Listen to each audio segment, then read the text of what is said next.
All right, everybody, welcome to week number 2 of our study called The Extraordinary Ordinary as we go chapter by chapter through the book of Ruth. This is week 2, chapter 2. As always, if you've not read chapter 2, go ahead and pause and take a look at that chapter and read it and then press play, because that's what we're going to be talking about is Ruth chapter 2. It opens up, Brandon, I'm going to pass you here in a second, but it opens up with Naomi and Ruth returning from Moab to Bethlehem. It's just so happens to be harvest season, right? So they're harvesting the fields, and these are 2 widows in a dark time, in a dark place, that are poor, and they have no means to make money, and so they're returning empty-handed. And just to be a quick reminder, is Naomi's returning with the name where she's telling everyone just to call her bitter because that describes her heart. But my line is that Ruth is returning better, right? She is saying, like, she's clinging to hope in this situation. So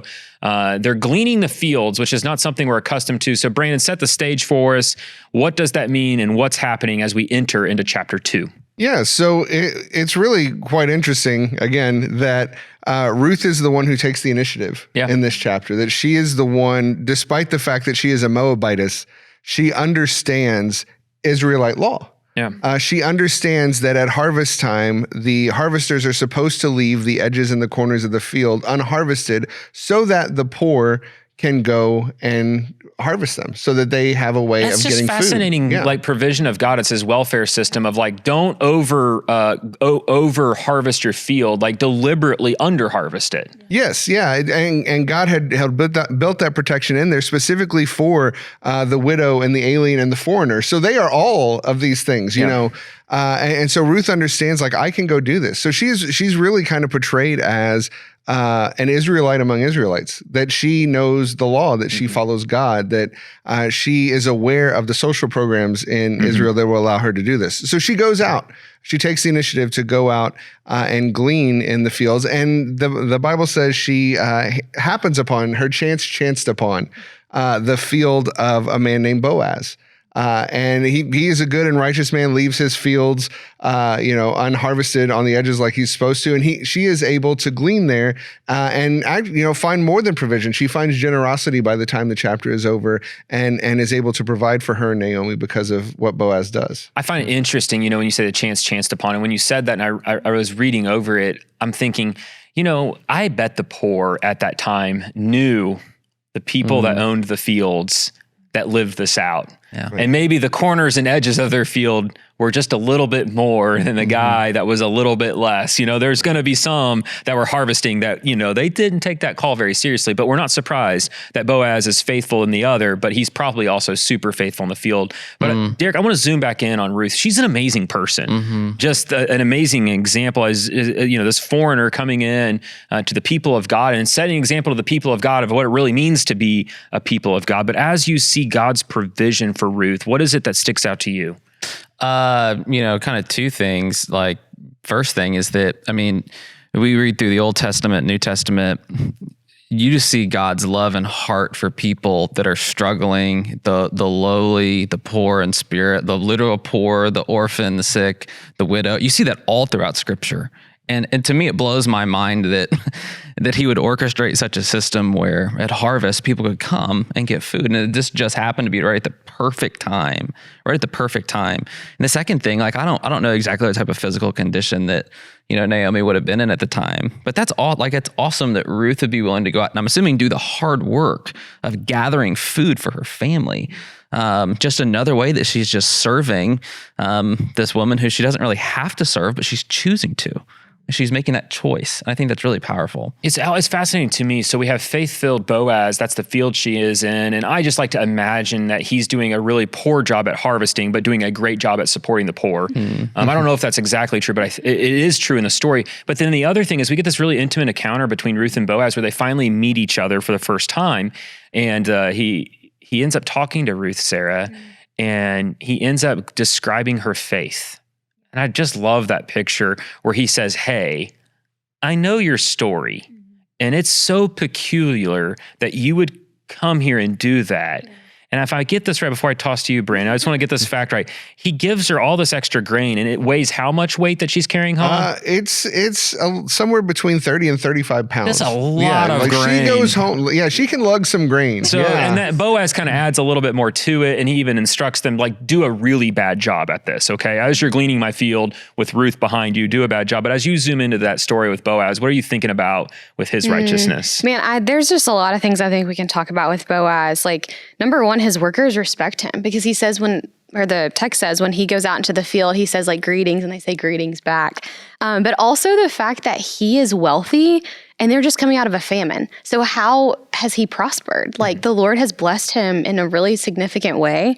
And I love that he is not, cutting tight corners in his field, that he's leaving them open for people like Ruth to come. And I love too that he notices her character and her work ethic. I mean, she probably was like a pretty person, but I love that the text doesn't say that. Like it says that he notices her character and her spirit and how she's working hard. And I just love that. And she's not complaining. Like it's hard work. She's lugging around 35 pounds. Like I get that, but man, I love that she doesn't complain. And he offers her a seat at his table too at the end of the day. Yeah. Like there is some powerful imagery there of someone feeling not worthy, a foreigner, an outsider, a stranger, coming and sitting at his table. I love that imagery. There's a lot about this to me, though, where you realize it's one of those moments where the moment was met by two people that were prepared. And that, again, it's back to that idea, the extraordinary ordinary. This is very ordinary stuff going on. This happened every harvest season. The poor would come behind and glean, right? But the faith was what made them extraordinary, is that they were both, Brandon, ready for the moment. How else do you, Brandon, see the hand of God in these stories, in this just average, everyday moment? Where else do you see just God showing up? I mean, I think it's very clearly in the phrase where, she happened across, or like I said earlier in the Hebrew, it's her chanced upon, that it's just almost happenstance that it seems to be, that she stumbles across this field and is able to utilize Boaz's generosity in this moment. But there's also the sense that, like, when Boaz comes into the fields that day, he immediately notices her. Like he sees her and is wondering, well, who is that? And it also just so happens that he's already heard about her story. Right? He's already heard, like, oh, this must be the Moabite woman who came back with Naomi, who's been taking care of her. And his interest is already piqued in by the time he meets her. He knows, like, oh, this is a good and godly woman, and is able to go and talk to her.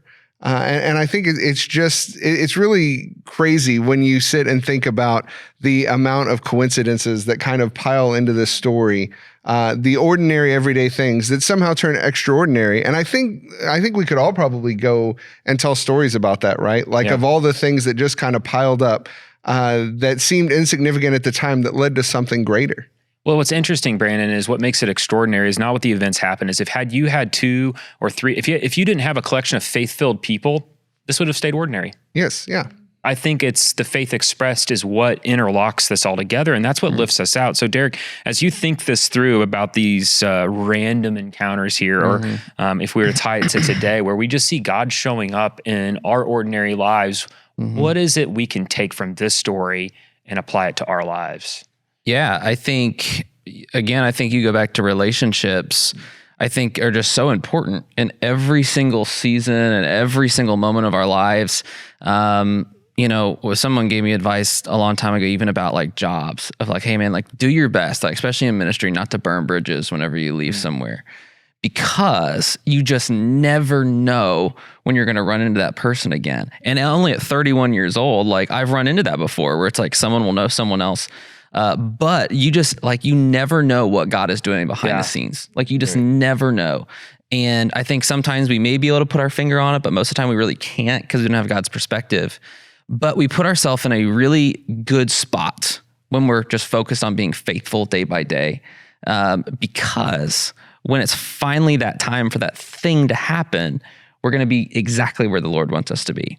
It's interesting as people are looking for God to show up in our lives. Like I would love for that. And I love stories like that. But what's fascinating is if you just treat everything as if God's going to show up and is already there, and just live like he is, and treat everything as holy, like, okay, God's set apart today for me. He set apart this moment for us to be talking in this room right now where we're at. if we just treat all of them like that, extraordinary things happen when we take a simple, ordinary faith and actually live that out in a committed, compassionate way that we see in this story. What are you thinking about these average, everyday things that really lift into something special? Man, I just think there's something to be said about having faith before the thing happens. You know, I think I struggle with that a lot. Because I'm such like a realist and I look at what's around me and I'm like, well, this can't happen because of this, this, and this. Yeah. But this story teaches me like there's so many times, like even with my life now, that I can look back and see one little moment that led to all of these other events. And that's how the Lord works. And I wrote this down. I don't know where I found it, but it's a natural moving of the supernatural hand of God. Because sometimes we're just going throughout our day and just making our decisions, but it's so cool because the Lord can partner our decisions with his purposes and his will. And that's what you see in this story. Like they're just making decisions, like Ruth's just going to work and trying to provide for her family, but then the Lord moves through it all. And I love that because he does that in our lives too. We just have to like be willing to see it because the Lord wants to let us in on what he's doing. We just have to like have the faith and the willingness to just look around us and see it. And some of the best things we can do is just live out that ordinary faith. So Brandon, as we bring chapter 2 to a close, return us to that name, extraordinary, ordinary, and kind of end chapter 2 for us and set the stage for chapter 3. Well, you know, Stephen, I think kind of what you guys have just been talking about, I think it's a little bit the opposite of how we normally feel about the will of God and stepping into what he has for us, right? That we want to see what's, 50 feet out, and or 5 miles out and understand like, hey, this is what God's going to have for me in 5 years. And so often it's just grabbing hold of the will of God in that day. And I think we want very specific will of God type stuff, but how life so often works is we don't get the specific will of God stuff until we start walking in the already revealed will of God and living righteously and according to his word. And I think that's what we see here in Ruth chapter 2 is Ruth and Boaz making these decisions to live righteously, to live according to God. And because of that, they're able to step into what he has for them. And we're going to see that it's not just going to impact their future as what we get to in chapter 3, but it's also going to kind of repair the past a little bit and set them up to be an example that counterbalances some of the mistakes that have been made before. Well, and even further is it's a linchpin in all of human history. Yes. Is this story as well. And it's a simple faith that does it. And I think people are looking for something crazy to happen. And I think this story just keeps returning to us the extraordinary part of just living an ordinary faith and being committed fully to that. God can do just amazing things with that. And we will see that illustrated here as well.